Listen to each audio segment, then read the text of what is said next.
एक बार कहीं जा रहे थे, बाहर जा रहे थे और सारे परिजन माला ले लेके खड़े थे। उसी डब्बे में एक कोई और सज्जन बैठे थे, एक महिला बैठी थी, पुरुष बैठे ही रहते हैं। जा करके पहुंचे, पहले तो समझ रहे थे कि जाने कौन है, इतना भीड़ और इतनी ये काय के लिए माला लेके खड़े, कोई मिनिस्टर होगा, कोई मिनिस्टर होंगे, खड़े ही रहते माला लेकर के। अब तो माला वाला साफ हो गई, पहले बहुत ज्यादा था रिवाज। अब लेकर के जैसे ही वो रेल के डब्बे में से निकले, उन्होंने कहा कि इनके लिए वो इतनी जनता, इसमें क्या विशेषता है, क्या विशेषता है। आपस में कानाफूसी कर रहे थे। उनमें एक सज्जन हमारे थे, हमारे परिजन थे, उन्होंने कहा कि इनमें वो विशेषता है, यदि इसकी विशेषताओं के एक कण भी ग्रहण कर जाए तो वो व्यक्ति धन्य हो जाएगा, धन्य हो जाएगा। इसके अंदर वो विशेषता है। उनके अंदर कभी अहंकार नहीं आया, कभी उनके अंदर मलिनता नहीं आई। हर व्यक्ति को ऊंचा उठाते हुए खुद भी ऊंचे उठते गए, औरों को भी ऊंचा उठाते गए। वो मैं आपके सामने खुद ही बैठी हूँ, खुद भी बैठी हूँ। एक साधारण जिस तरीके से महिलाएं होती हैं, मैं भी ऐसी थी, कोई बन के नहीं आई मैं, लेकिन और न मेरे साथ में कभी व्यवहार कटुता का किया उन्होंने। मैं समझती हूँ अन्य जो हमारे परिवारी जन हैं, जो हमारे निकट हैं, उनको कभी डांट भी दिया होगा, लेकिन मुझसे कोई भी अवसर नहीं आया, कभी भी नहीं आया। चाहे तो ये उनकी उदारता थी, और चाहे ये समझ लीजिए कि उदारता के साथ साथ मेरी सरलता थी। ये भी हो सकता है, दोनों ही हो सकते हैं। लेकिन इस तरीके से उठा के रख दिया कि कहाँ से कहाँ पहुँचा दिया, कहाँ से कहाँ पहुँचा दिया। मैं 1000 जन्म भी लूं तो उसका मैं ऋण चुका नहीं सकता। बार बार मेरा मन ये कहता है, भगवान जब कभी भी ये शरीर तू लाए तो तू जन्म जन्म में मेरे उसी साथी को मेरे साथ लाना। मैंने शरीर को नहीं, मैंने आत्मा को वरण किया है, और हर जन्म में मैं प्रतीक्षा करूंगी, चाहे आप रूढ़वादी ही मुझे क्यों न समझे, लेकिन पार्वती की तरीके से मैं हर जन्म में मैं आकांक्षा करूंगी कि मेरा भगवान शरीर सहित और साथ होगा, और नहीं होगा तो मैं उसके काम करने के लिए बार बार आती रहूंगी।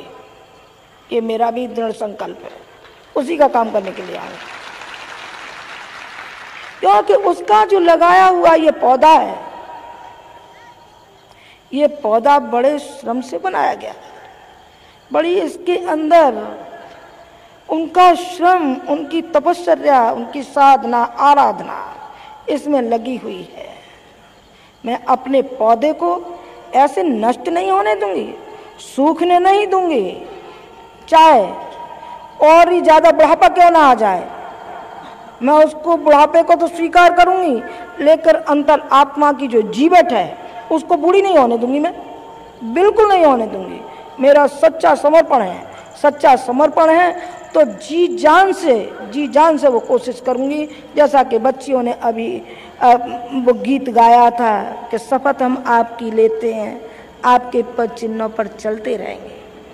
पद चिन्हों पर चलना ये साहसी का कार्य है, बुज़दिलों का नहीं है, गीदड़ों का नहीं है, ये साहसियों का है। अध्यात्म साहसियों का होता है, और अध्यात्म जिसके साथ होता है उसके साथ भगवान होता है, और जिसके साथ भगवान होता है वो जो भी कदम उठाएगा सब उठते हुए एक से एक ऐसे परिवर्तन होते हुए चले जाएंगे कि आनंद आ जाएगा देखने वालों को। स्वतंत्रता आंदोलन में प्रवेश किया, केशकर जी थे, जगन प्रसाद रावत उम्र में बड़े थे, अभी उनका 1 सप्ताह पहले स्वर्गवास हुआ है।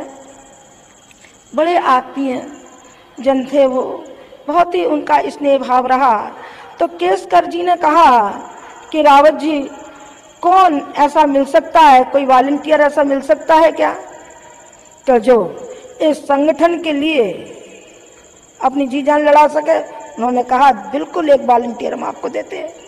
उन्होंने इशारा किया, उन्होंने कहा कि ये हैं। उन्होंने कहा ये जिसके अंदर 1.5 हड्डी है, जो केवल हड्डी का ढांचा है, ये। उन्होंने कहा साहब इसके अंदर पक्का ब्राह्मणत्व है, ये पक्का ब्राह्मण है, पक्का खरा ब्राह्मण है। ये जाति पर नहीं, मैं कल भी आपसे निवेदन कर चुकी थी, जहां कहीं मैं ब्राह्मण कहूं तो आप ये न समझिए कि ब्राह्मण किसी जाति के लिए ये कह रही हैं। यूं तो ब्राह्मण कुल में जन्म लिया, स्नाट ब्राह्मण है हम, तो उसमें उन्होंने जन्म लिया, पर नहीं जाति से उन्होंने कभी नहीं अपने को माना।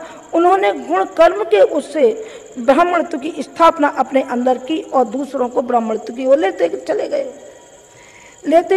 तो उन्होंने कहा कि संगठन के लिए कौन करेगा। उन्होंने कहा ये करेंगे।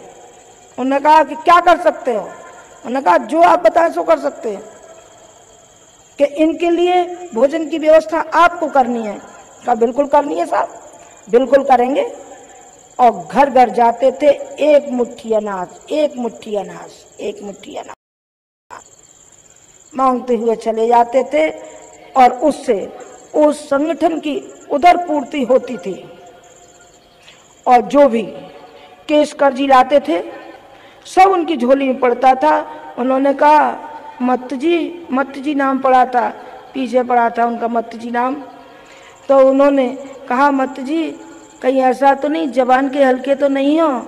उन्होंने कहा नहीं, मैं जो वचन देता हूँ मैं उसका पूर्णतः ऐसे पालन करता हूँ कि चाहे जो भी मुझे जान की बाजी लगानी पड़े तो वो लगा दूंगा, उसके पीछे नहीं हटूंगा मैं। जी आप विश्वास रखें। वो ही परंपरा एक मुट्ठी अनाज की, वो आज भी हमारे मिशन में विद्यमान है, जिससे ये इतना बड़ा मिशन स्थापित हुआ। हमारे साथ कोई करोड़पति है नहीं बेटा, कोई करोड़पति नहीं है, साधारण बेचारे गरीब ये बैठे हैं। लेकिन हम उन करोड़पति अरबपति के ऊपर न्यौछावर करके डाल देंगे। क्यों? ये श्रद्धावान है, ये उसमें विश्वास करते, कर्म पे विश्वास करते। कर्म पे विश्वास करिए, फालतू बातों को हटाइए, कर्म पे विश्वास करिए। यदि कर्म नहीं है तो कुछ भी नहीं है।